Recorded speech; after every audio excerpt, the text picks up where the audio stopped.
Hello, this is Dr. Garrett Castleberry, Program Director for Communication Media and Ethics here at Mid-America Christian University.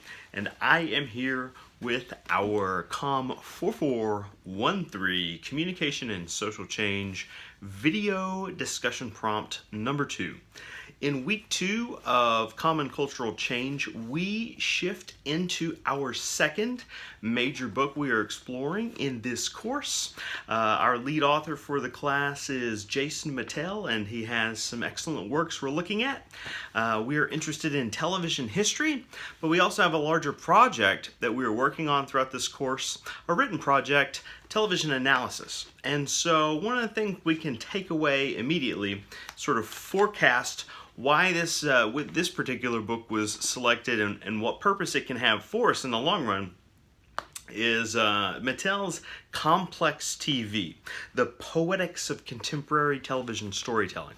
And Complex TV gives us a contemporary method with which we can analyze television if we are able to sort of subscribe to the tenets that the author-scholar has laid out for us. So there's a quick or rather brief excerpt I'd like to read from his introduction that sets the table for where we can take our week 2 video discussion. So keep in mind, as you're reading the text, look for the ways in which you can apply it, thinking ahead to future assignments or maybe even current assignments or discussions as they come, including this video discussion here. So I'm looking at page 2 of the introduction, and Mittell writes, quote, "Complex TV is about this shift that explores how television storytelling has changed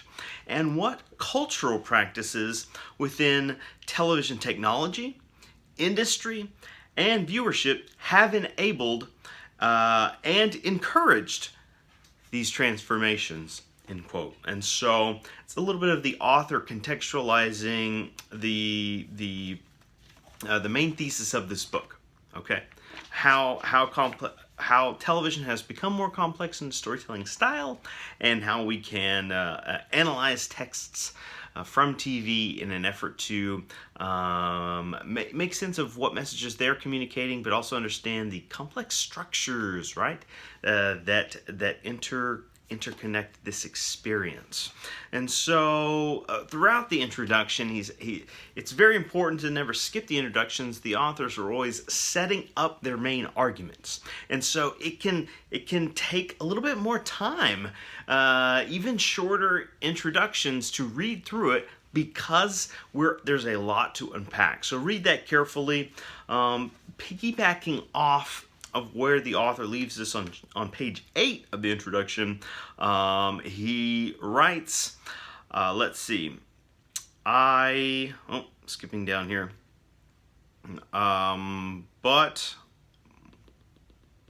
okay.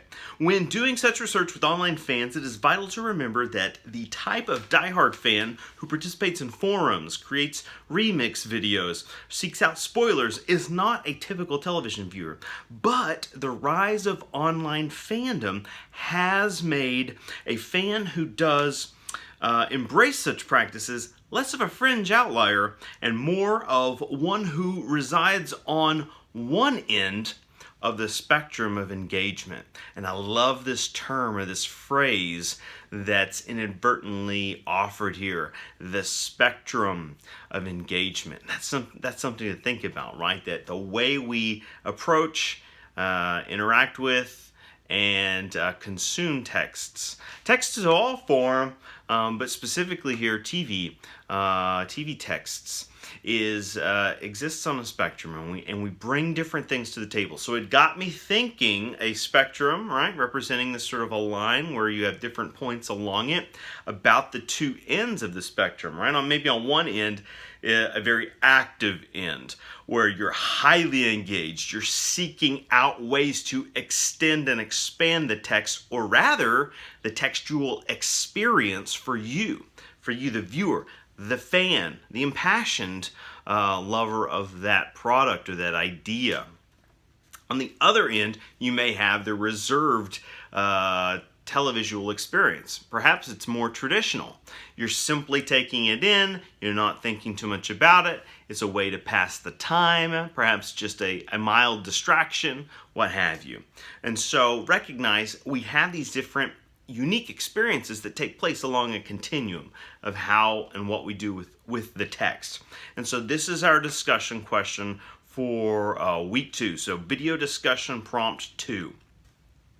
Describe one text that you prefer to engage in more of a traditional or isolated fashion, right? With minimal input, with minimal homework, with minimal engagement. And then describe a TV text of your choosing in which you have more of an active or engaged or impassioned fan type experience, all right? So whereas you're less of a casual TV viewer and more of an active fan participant in that text, or rather it's encompassing textuality, which includes, we're going to name drop another theoretical term here, all of the possible paratexts, right? Or the texts about the text, about the main text, that circulate around, okay? That master text. So we want to hear from you. Identify and talk about a text that you prefer in sort of a limited or isolated way, and then tell us about a text that you're more impassioned about, one where you like to get active with it, whether you're jumping onto Twitter to see what people are saying, you're reading the spoilers in advance, you're hunting the internet, the TV show, it isn't enough just to see the episode, or it sure isn't enough just to view one episode, or maybe you've got to whip up IMDb and read technical information, or something about the actors or actresses or directors, that sort of thing. So tell us about that. We're going to have a contrast of examples from each of our presenters this week on the topic of the spectrum of engagement. Look forward to your comments and your posts to come. Thank you.